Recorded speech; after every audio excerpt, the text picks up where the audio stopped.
In case you haven't heard, the vehicle beside me is not the Infiniti G37.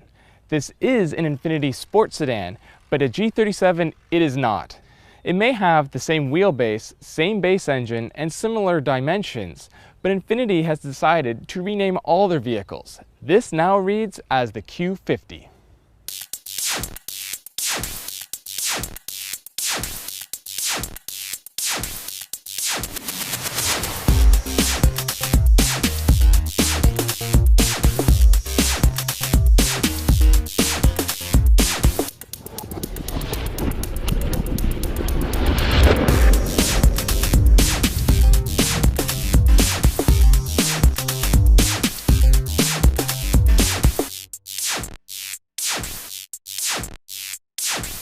The Q50 is the first step in Infiniti's plan to rename all their vehicles. All cars will now be Qs and all crossovers and sport utilities will be QXs.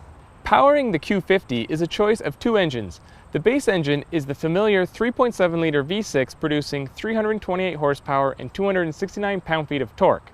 The exact same numbers as found in the 2013 G37. The Q50 is also available with a hybrid powertrain that develops a combined 360 horsepower thanks to a 3.5-liter V6 and electric motor.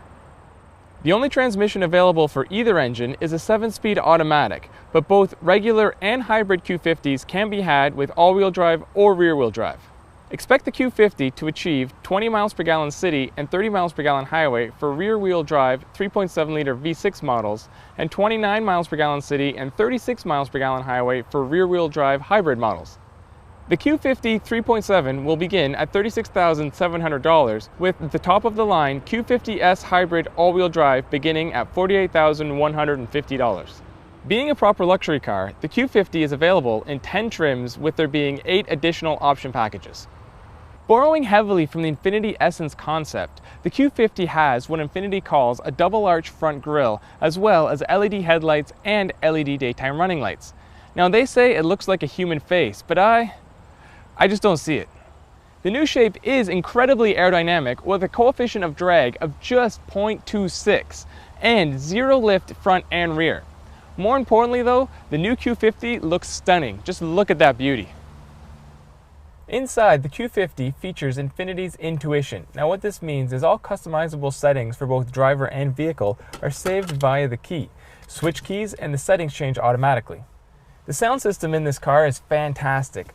Bose has installed 10 speakers, which includes a subwoofer in each of the front doors and one in the back parcel shelf.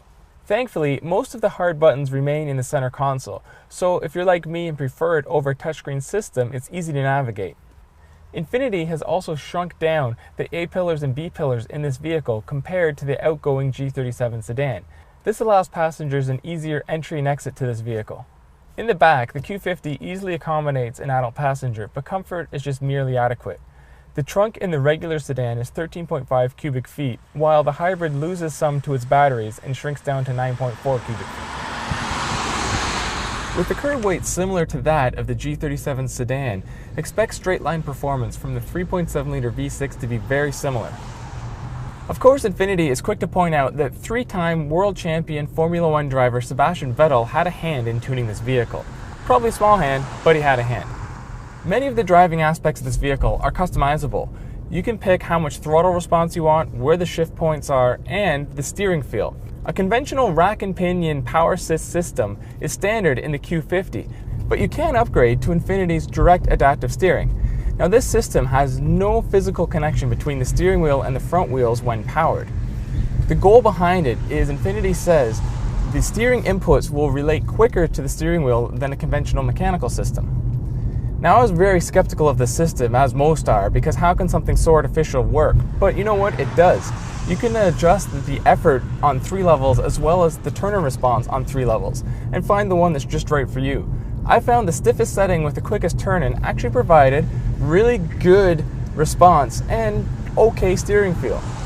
Of course, this vehicle comes with all the latest in safety technology, which includes active lane control. Now this uses cameras to keep the Q50 in its lane and takes usual lane departure one step further, and it works almost too well. On the freeway, the vehicle will stay in its lane through easy to moderate corners even if your hands aren't on the steering wheel. Now, I don't suggest you do that, but when you combine the adaptive cruise control system, interstate driving is almost effortless in this vehicle. It is important the driver always pays attention though, because you never know what could happen. We're now driving the Infiniti Q50 hybrid, and although power is higher, you don't really feel it when you first get off the line. There's sort of a delay in power until the gasoline engine kicks on and helps the electric motor. Like its gasoline counterpart, the Infiniti Q50S hybrid has the sport suspension and the lower profile wider tires. Grip in the corners is very good, and I'd say it's on par with the BMW 335i. In this mostly highway run, I'm noticing a 4 to 5 miles per gallon improvement on the hybrid over the regular Q50. So the technology does work, and it gives you more power. The Q50 will arrive in showroom shortly to battle the segment heavyweights like the BMW 3 Series and the Mercedes-Benz C-Class. As well, it will have to go up against some bright newcomers like the Cadillac ATS and the Lexus IS. By changing the vehicle's name, this car is now behind the 8 ball, and Infiniti must convince consumers that Q50 stands for compact sport luxury. Now, at least the shape is somewhat familiar, and there is new technology, improved performance, and a hybrid option. That is a lot going for the Q50, but the only question that will remain is, will consumers respond? For more on this review and others like it, visit autoguide.com.